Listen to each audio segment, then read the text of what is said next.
गरुड़ की यात्रा कैसी रही अमृत के लिए।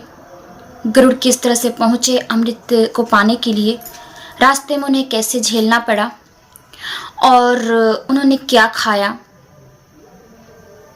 और इसमें हाथी और कछुए का रिश्ता क्या था, गरुड़ ने कैसे उनको खाया। नमस्कार दोस्तों, जय माता दी। तो अगली आदि पर महाभारत की कथा में आप सबका स्वागत है। पिछले विषय में मैंने आपको बताया था कि गरुड़ जी अपनी माँ को दासीपन से मुक्ति दिलाने के लिए सर्पों के पास गए थे और पूछा था कि क्या चाहिए, क्या ला दूं आपके लिए कि आप मेरे माता श्री को और मुझे इस दासीपन से छुटकारा दिला देंगे।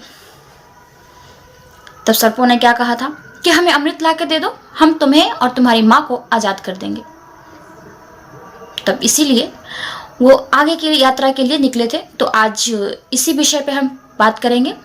तो चलिए वीडियो शुरू करते हैं। गरुड़ जी अपनी माता के पास जाके बोलते हैं, माता श्री, मैं सर्पों की आज्ञा से उन लोगों के लिए अमृत लाने जा रहा हूं ताकि आप और मैं आजाद हो जाएंगे इस दासीपन से। तो आप मुझे बताइए कि आखिर मैं रास्ते में क्या खाऊंगा ताकि मेरा पेट भर सके और मैं अमृत की यात्रा के लिए निकल पड़ूं। तब उनकी माता कहती हैं, बेटा, समुद्र में निषादों की एक बस्ती है, तुम उन्हें खाकर अपना पेट भर लेना, लेकिन याद रखना कि तुम ब्राह्मण का वध बिल्कुल नहीं करना। गरुड़ जी कहते हैं, ठीक है माता श्री। पहुंचते हैं समुद्र में, निषादों की बस्ती को खाते रहते हैं, खा जाते हैं, और साथ में उन गलती से उनके मुंह में एक ब्राह्मण चले जाते हैं, जिनसे उनसे क्या होता है, उनके तलवे जो होते हैं जलने लगते हैं। फटाफट से उसको उगल देते हैं, छोड़कर आगे की तरफ बढ़ते हैं। उनका पेट नहीं भरा होता है, आगे निकल जाते हैं। आगे वो अपने पिताश्री से मिलते हैं, ऋषि कश्यप से।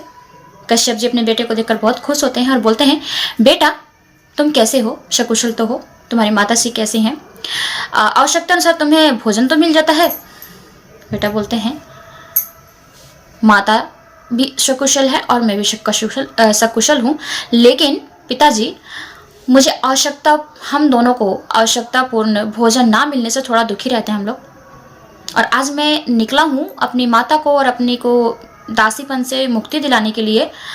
जो हम लोग को दास बना के रखे हैं, उनकी शर्त है कि मैं उन लोगों को अमृत ला कर दे दूँ ताकि हम दोनों जो है मुक्त हो जाएं।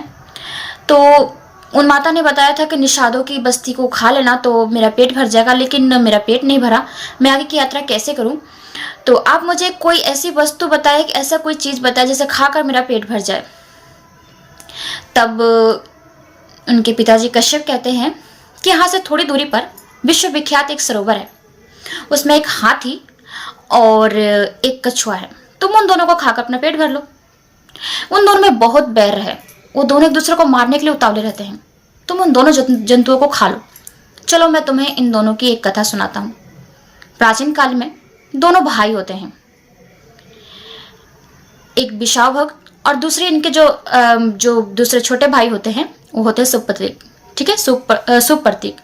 तो जो विभावशु होते हैं वो बड़े भाई होते हैं इनके, और वो एक क्रोधी ऋषि होते हैं, और जो सुप्रतीक होते हैं वो एक तपस्वी होते हैं। लेकिन सुप्रतीक जो होते हैं अपने धन को लेकर बहुत ही सकारात्मक होते हैं, वो नहीं चाहते कि अपने भाई में, बड़े भाई में अपना धन बांटे, इसलिए वो हमेशा उनसे बंटवारे की बात करते हैं। तब बड़े भाई उनको समझाते हैं, जो विभावशु होते हैं समझाते हैं कि देख भाई, जब तक हम साथ में हैं हमारा दुश्मन कोई कुछ नहीं बिगाड़ सकता, हमें साथ रहना चाहिए।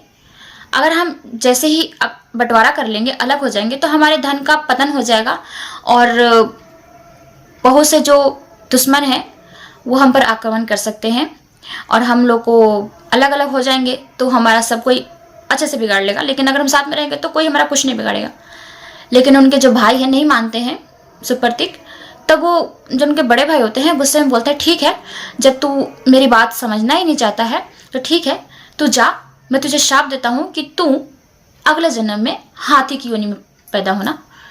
ये सुनकर उनके छोटे भाई भी गुस्से में आ जाते हैं और बोलते हैं कि अगर मैं हाथी बनूंगा तो आप कौन से कम हो, आप कछुआ योनि में जन्म ले लेना। अब दोनों एक दूसरे को शाप दे देते हैं, जिसकी वजह से क्या होता है, दोनों की जन्म जो हो जाता है कछुआ और हाथी में हो जाता है, और ये दोनों एक दूसरे को हमेशा मारने के लिए उतावले रहते हैं। तब उनके पिताजी ने बोला कि दोनों तो एक दूसरे को मारने के उतावले रहते हैं, तो क्यों ना तुम ही जाओ और दोनों को खा लो, खाकर अपना पेट भर लो। तो ये सुनकर गरुड़ जी पहुंचते हैं सरोवर के पास और वो दोनों को अपने पंजों में पकड़ लेते हैं और उड़ जाते हैं। वो जगह देखने लगते हैं कि कहाँ बैठकर इन दोनों को खाऊं। रास्ते में जैसे जाते हैं तो वहाँ पर बहुत से जो वृक्ष होते हैं लहलाते होते हैं। जैसे गरुड़ जी को देखते हैं वो भयभीत होने लगते हैं कि कहीं ये हमसे धक्के देकर हमको ना तोड़ दें।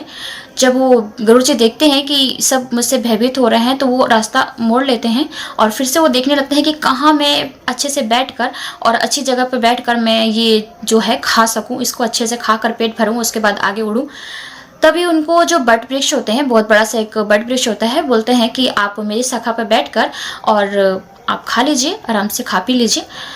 जैसे ही वो उनकी शाखा पर बैठते हैं तो क्या होता है, जो बट वृक्ष होता है चढ़चढ़ा कर टूटने लगता है।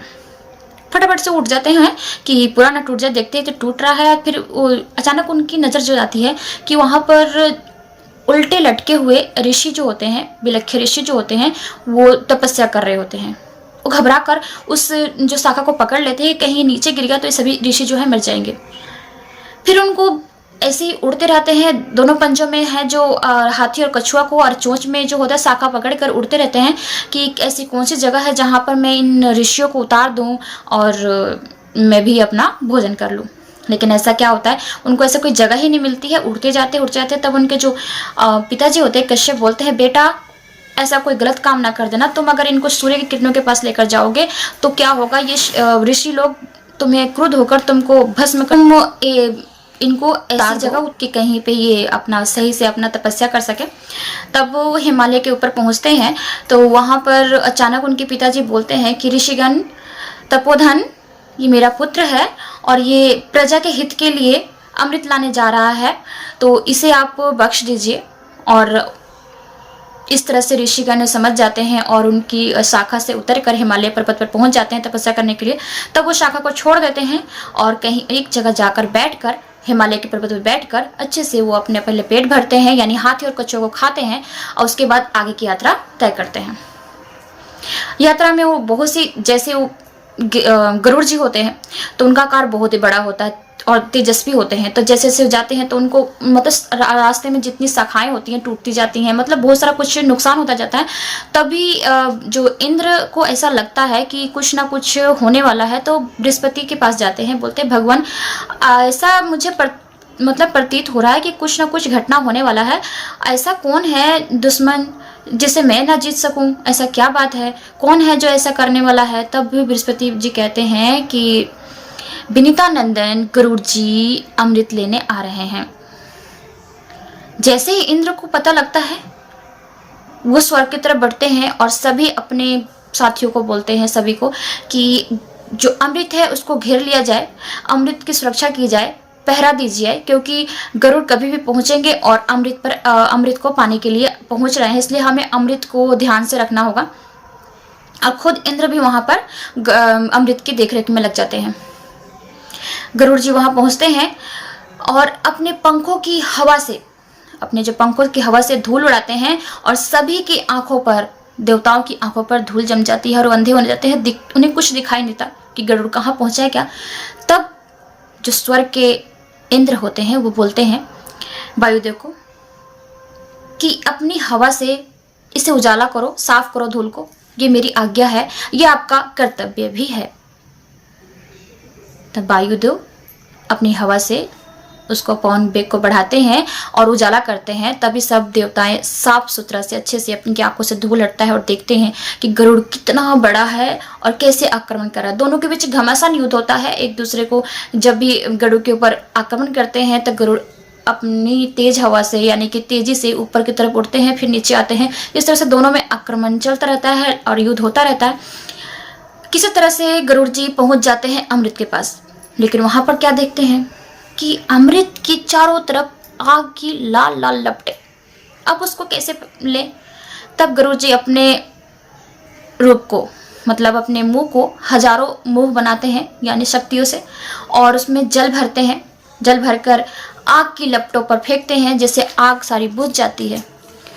तो अगली कथा में हम आपको बताएंगे कि उन्होंने कैसे प्राप्त किया ये थी उनकी यात्रा कि कैसे वो पहुंचे अमृत के पास और कैसे उन्होंने हाथी और कछुआ को खाया।